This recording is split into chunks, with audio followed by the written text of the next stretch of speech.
Imagínese que mañana se va la luz. No una hora, no un apagón de tarde. Una semana entera, quizás dos. El refrigerador de su cocina empieza a calentarse despacio y todo lo que guardó ahí, la carne molida, el pollo, las costillas, entra en cuenta regresiva. En unos días ya no sirve nada de eso y usted se queda sin proteína justo cuando más la necesita. Ahora véngase conmigo a mi rancho. Ahí no hay ese problema. En el cuarto de atrás cuelgan piezas de cecina desde hace semanas. En la troje de mi abuelo, la que todavía usamos, hay chicharrón guardado en su propia manteca desde el invierno pasado. Nada de eso necesita un cable, un motor ni un recibo de luz. Si el pueblo entero se queda sin electricidad, en esta casa se sigue comiendo carne exactamente igual que se comía hace 100 años.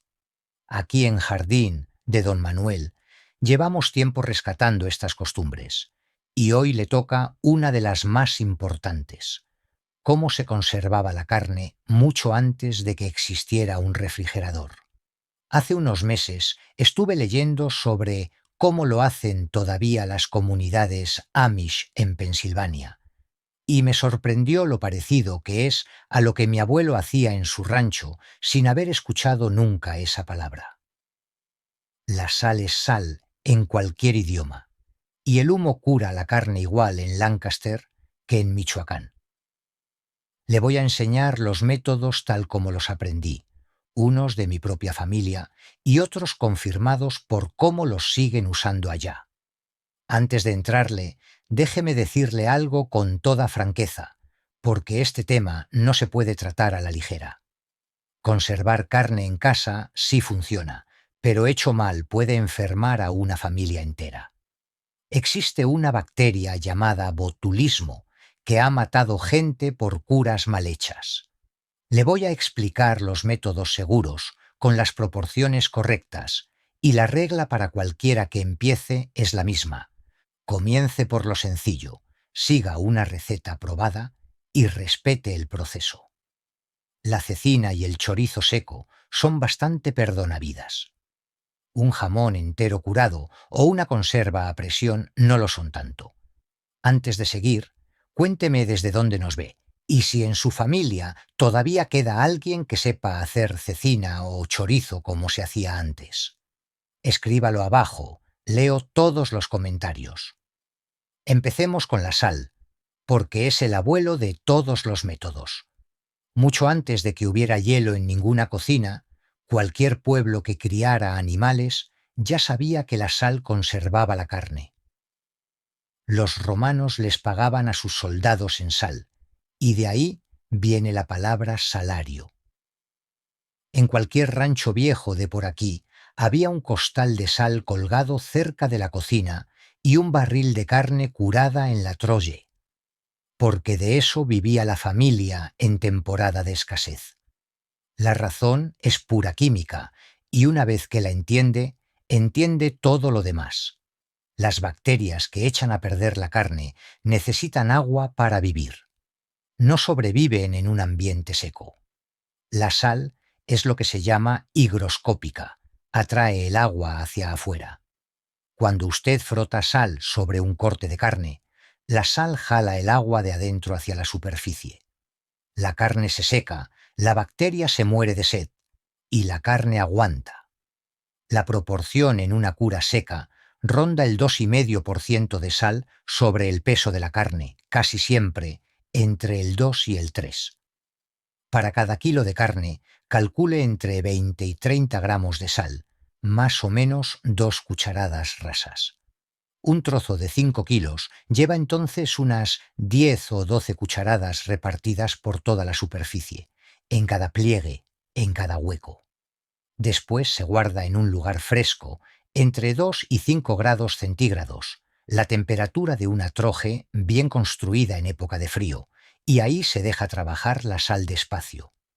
Un corte pequeño necesita unos días, una pieza grande, semanas, un jamón entero, meses. Para curas largas, sobre todo en piezas grandes que se cuelgan a secar, hace falta algo más que sal común. Una sal de cura con una pizca de nitrito de sodio, la misma que en Estados Unidos llaman Prague Powder o cura rosa. Es esa dosis mínima la que frena al botulismo en curas que duran semanas o meses. Con sal común basta para curas cortas y cecina rápida. Para lo que cuelga mucho tiempo o se ahuma en frío, la sal de cura es lo que hace la diferencia entre una tradición segura y un riesgo real. Después de la sal viene el humo, y ahí es donde entra la troje ahumadora, ese cuartito de adobe con techo bajo que todavía se ve detrás de algunas casas de rancho. Adentro, año tras año, cuelgan los jamones, las cecinas, los chorizos de la familia. El humo hace tres cosas al mismo tiempo. Termina de secar la carne, deja sobre la superficie una capa de compuestos que las bacterias no toleran, y le da ese sabor profundo que ningún horno moderno logra igualar. Hay dos formas de ahumar y conviene saber la diferencia. El ahumado en frío se hace por debajo de los 32 grados, casi sin calor, y así se logra un jamón verdaderamente curado o un chorizo que cuelga meses.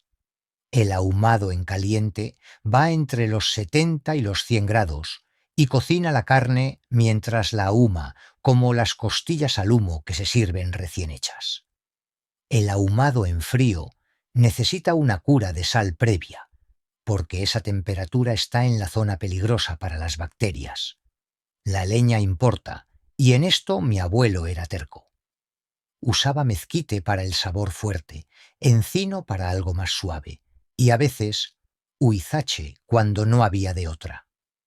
Nunca madera de pino ni ninguna resinosa, porque esa resina arruina la carne y puede hacerle daño a quien la coma. Con unos buenos trozos de leña dura, un fuego chico que apenas humea, y horas de paciencia, ya tiene el oficio completo. Una carne bien curada con sal y bien ahumada, colgada en un lugar seco y fresco, aguanta meses, a veces más de un año, sin un solo watt de electricidad. El tercer método es el azúcar, y sé que suena raro. Sola no conserva nada, pero junta con la sal suaviza la cura y da ese sabor dulce y salado, a la vez que tiene un buen jamón a la antigua, o un tocino curado como el de antes. La receta es sal más piloncillo o azúcar morena, a veces con un poquito de miel, a veces con pimienta y hoja de laurel. La misma proporción de sal de siempre, más medio a 1% de azúcar, frotada igual que en la cura simple. Lo que casi nadie explica del azúcar es que alimenta una fermentación lenta y buena, mientras la sal mantiene a raya a las bacterias malas. Esa fermentación silenciosa le da a la carne curada esa profundidad de sabor tan particular. La gente que prueba por primera vez un jamón curado con azúcar, de verdad casi siempre pregunta qué le pusieron, y la respuesta honesta es solamente sal, azúcar y tiempo. Le sigue el vinagre, el cuarto método. Un vinagre blanco común hace una salmuera donde ninguna bacteria puede vivir, porque el ácido les resulta demasiado hostil. Cuando mete un chorizo, un pescado o una pata de puerco en una salmuera de vinagre con especias, el vinagre hace el mismo trabajo que la sal en la cura seca, y de paso regala ese sabor encurtido que a algunos fascina desde el primer bocado. Así se hacían las patas de puerco en escabeche o el pescado en vinagre que todavía se ven en algunas cocinas de rancho. La salmuera lleva vinagre, un poco de sal, un poco de azúcar y las especias que le vayan bien a lo que está encurtiendo. Hay que decirlo con honestidad. El vinagre protege menos que una cura completa de sal o que una conserva a presión. Lo encurtido se guarda mejor en un lugar fresco y se come dentro de unas semanas, no de meses.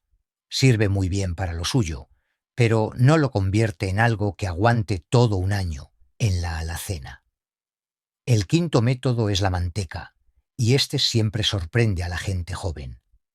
Se cocina la carne despacio, casi confitada, y luego se sumerge por completo en manteca derretida del mismo puerco que se acaba de matar. La manteca se enfría, se endurece alrededor de la carne, y ese sello queda prácticamente hermético. Sin aire no hay bacteria que sobreviva ahí adentro.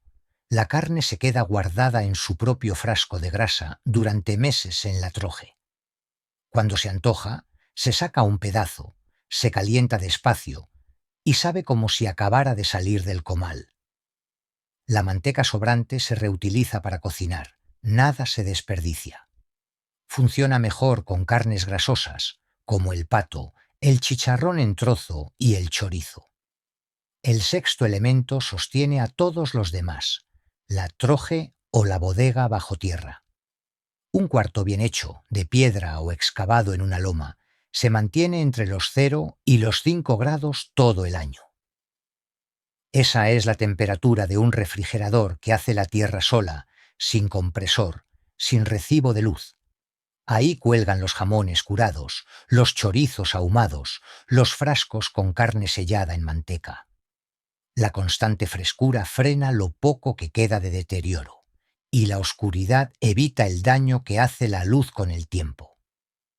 El séptimo aliado es el invierno mismo, el más sencillo de todos. Cuando la temperatura baja de 0 y se queda ahí varias semanas, el clima entero se convierte en una cámara fría gratuita. Por eso, los ranchos viejos mataban a los cerdos en diciembre, porque el frío hacía la mitad del trabajo. Una media res colgada en un cuarto limpio y sin calefacción aguanta semanas nada más por el frío del ambiente. Se envuelve en manta de cielo para que no le entren moscas ni polvo, se cuelga en un lugar frío de verdad y se revisa todos los días. El octavo método es secar, lo que casi todos conocemos como cecina. Se toma un corte magro, res o venado, se corta en tiras delgadas, se sazona con sal y especias y se seca despacio hasta que casi toda el agua se ha ido. La carne seca no se pudre. Se guarda meses en un frasco sobre la alacena. 1 kilo de carne fresca se vuelve unos cuantos gramos de cecina, ligera y dura, que se puede llevar en el morral y comer directo en el campo. La parte segura viene directo de cualquier autoridad de sanidad.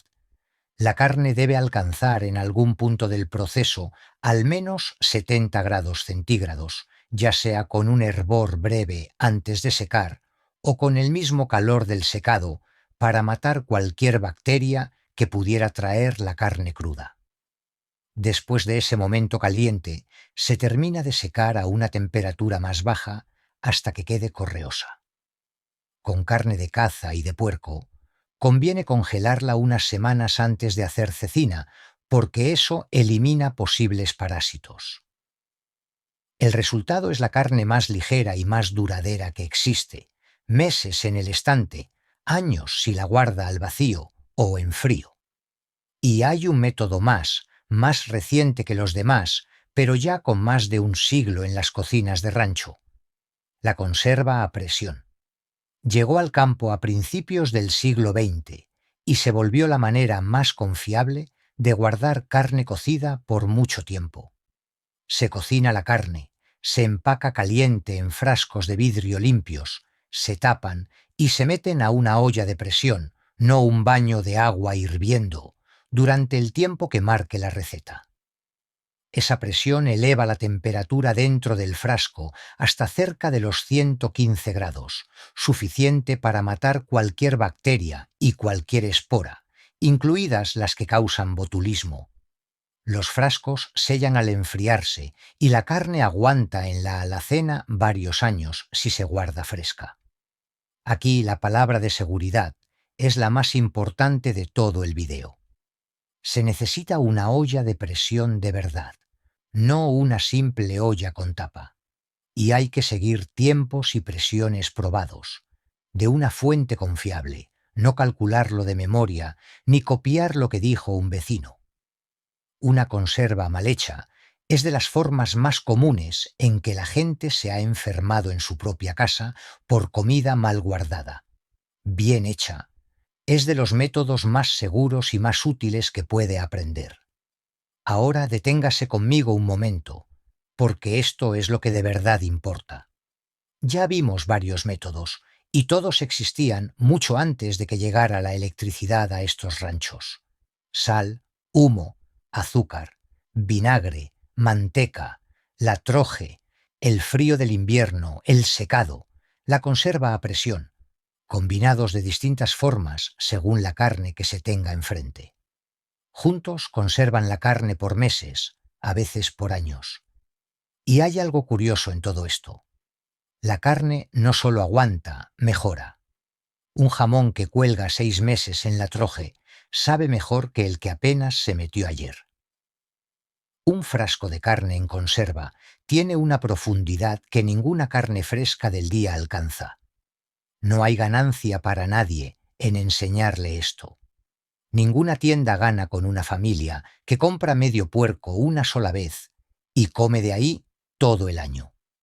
Por eso, este conocimiento se fue quedando en el olvido.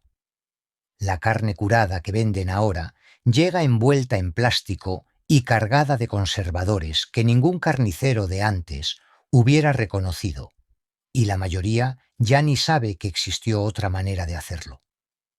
Mi abuelo mató puerco cada invierno de su vida y jamás tuvo un refrigerador. Mi papá hizo lo mismo. Yo lo sigo haciendo hoy. La carne que tengo guardada ahora mismo alcanzaría para pasar un invierno entero sin luz, sin tienda, sin depender de nadie. Empiece con lo más sencillo. Haga cecina primero, porque es lo más perdonavidas y lo más seguro para arrancar. Compre unos kilos de carne magra, córtela en tiras a lo largo de la fibra, sazónela y séquela con cuidado, siguiendo el paso caliente y después el paso bajo que le expliqué. Guárdela en un frasco en un lugar fresco. El día que coma algo que usted mismo conservó, el resto de los métodos ya no le van a parecer tan lejanos. Cuénteme abajo cuál de todos estos le llama más la atención. La cecina, la cura con sal, el ahumado, la manteca o la conserva a presión. Y si en su familia alguien todavía guarda una troje o supo hacer chorizo como se hacía antes, cuénteme lo que recuerda, porque esa memoria es justamente lo que quiero mantener vivo aquí en Jardín de Don Manuel. La próxima vez le voy a enseñar cómo se derrite la manteca en casa desde cero, desde el trozo de grasa hasta el frasco limpio guardado en la troje. Es el paso natural después de lo de hoy. Mientras tanto, consiga un buen termómetro, siga una receta probada. Y empiece por lo fácil. Nadie en el rancho aprendió esto de un día para otro. Usted tampoco lo va a aprender así. Pero método por método, va a construir la misma alacena que ninguna tienda le puede regalar.